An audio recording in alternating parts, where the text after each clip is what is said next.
All right, this is what's considered a standard demographic profile. Children at the bottom, young adults, mature adults, retirees at the top, men on one side, women on another. This is what most of the world looked like before the industrialization wave that occurred after World War II. But with globalization, this all changed because it used to be that we all lived on farms and you would have as many kids as you could put up with because they were free labor. Well, as many kids as you could put up with plus one, because that's how you find out it's too many kids. But when you take an industrial job, which international trade made possible, those were all in the cities. And as you move off the farm and into the cities, you have fewer of them because kids go from being a free source of labor to a massive expense and headache. And over the ages, the Korean demographic has shifted to this.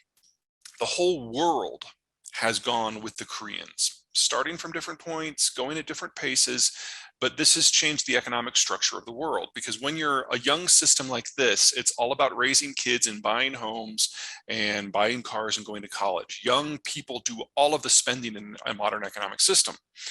That tends to make it very inflationary. But an older system like this, it's all about the high value added workers who are doing everything they can to save for retirement. They've got decades of work experience, their incomes are high, their kids have moved out, so their expenses are low, and they're generating a lot of spare capital for whatever they need to do.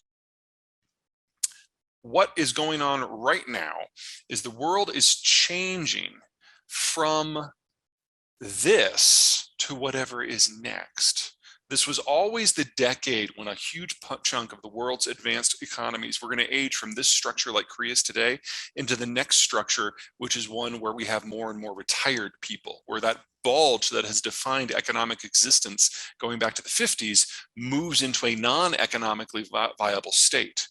So if a young demography is inflation driven and growth driven, and a more mature state like Korea today is investment driven, technology driven, infrastructure driven, then whatever's next can't have consumption or production or capital, because retirees are sitting on their capital in the form of T-bills and cash. They're no longer working, so there's no consumption and there's no production. We all make that shift at different times, but for most of the advanced world, this is the decade it all goes down. Give you an idea of what the neighborhood looks like. Start with the United States. We've got the healthiest demographic structure in the world. That doesn't mean it's perfect. You can see the bulge of the baby boomers in their 60s, so we're going through the same aging process as everyone else, and digesting the boomers is going to be painful. But we also have the millennials down below, who are rounding out the labor force in a way that is allowing us to have a more inflation-driven system as opposed to deflation. You'll also notice that there's that big gap in the roughly 5 to 10-year-olds.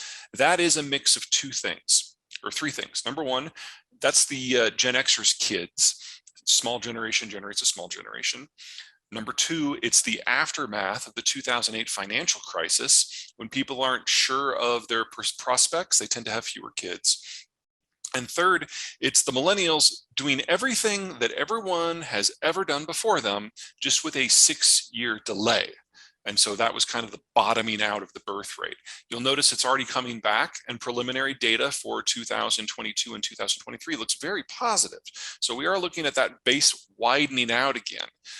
But these shifts, these ins and outs of the demographic structures, they're actually going to be the single biggest factor that is shaping the labor force, our capital markets, and our economic structure for the next 50 years. And that shouldn't be a surprise to anyone, because that's how it's been so far. The same holds true in Japan. On the whole, demographics shape destiny. But here it's just that the birth rate has been so low for so long, they're well past the point of any sort of demographic regeneration. About all I can say that's positive for Japan is they've seen this coming and they've done some planning. Automation in life, not in manufacturing, in life, is more advanced in Japan than it is in any other places. They have robotic nurses, they've got hospital beds that turn patients. A lot of the stuff that doesn't require a lot of brains, but doesn't necessarily require eyes and hands, has been automated. And that's allowed Japan to age relatively gracefully. In addition, the Japanese, while they can't accept migrants because they have such a firm sense of culture, They have been able to expand spending on things like childcare and healthcare to encourage young families to have more children. It's met with some success. And so Japan, while it is still the oldest demographic structure on Earth today, it's no longer the most rapidly aging. It's still in the top 10, don't get carried away. But Thailand, Korea, China, and Germany and Italy are all aging faster, which brings us to Germany. This was always going to be Germany's last decade as an industrial power. They're aging too fast. They missed the point to turn the demographic ship of state 40 years ago. And they just haven't had much luck with immigration. In the 90s, they were able to bring in roughly 1 million people from the former Yugoslavia. That helped. And then about 10 years ago, they brought in about 1 million people from Syria. The problem with the Syrian refugees, once you move past the cultural disconnect, is that these people were unskilled labor, and they were 85% male. They didn't bring their families with them. And so it's a shot in the arm, yes, but it's no assistance for long-term demographic regeneration. There is a hope, perhaps, that they'll be able to pick up about 1 million Ukrainian refugees who are relatively highly skilled. It would be an easier carry to culturally integrate them. But at this point, the demographic decline is so far advanced that by 2030, the Germans will no longer have the workforce that's necessary to do the things that we associate with Germany. And that assumes nothing else goes wrong. Nothing with Euro, nothing with relations with the United States in terms of trade, nothing with the Russians in terms of energy. And all of that is going wrong too. And then finally, we get the People's Republic of China. Now, this is already one of the fastest aging workforces in history ever. It's actually faster than the collapse of the workforces during the Black Death, during the Middle Ages in Europe. We also know that this is not the correct data. Only about 2-3 weeks ago, the Chinese released updated data that has since been incorporated into this graphic, showing that the birth rate has just collapsed. Since 2017, between 2017 and 2021, the birth rate dropped by 40%. And that's before you consider the anecdotals we have out of China of what went down with the COVID crash, suggesting that it's fallen even further. So we're already in a situation where we have roughly half as many children as children 5 and under as we have children aged 10 to 15, which is well past terminal. It was already past terminal, but this is, you're looking at ethnic dissolution here with this sort of trend. And that assumes this data is accurate.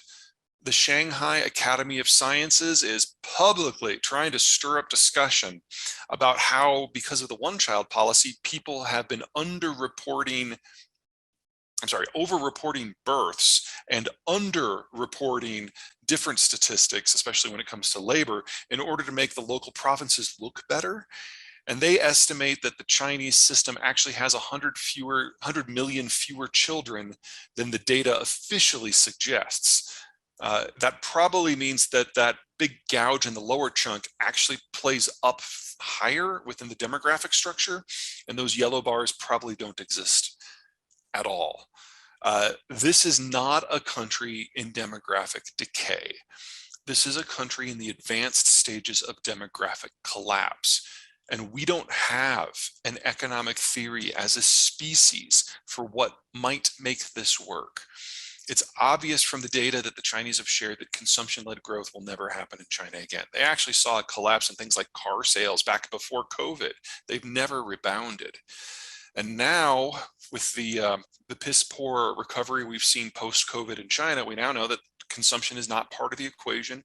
This graphic indicates part of why.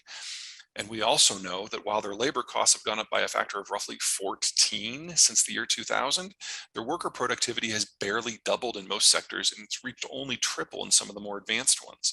China is no longer the low-cost environment for manufacturing. It's just the place where all the industrial plant happens to be.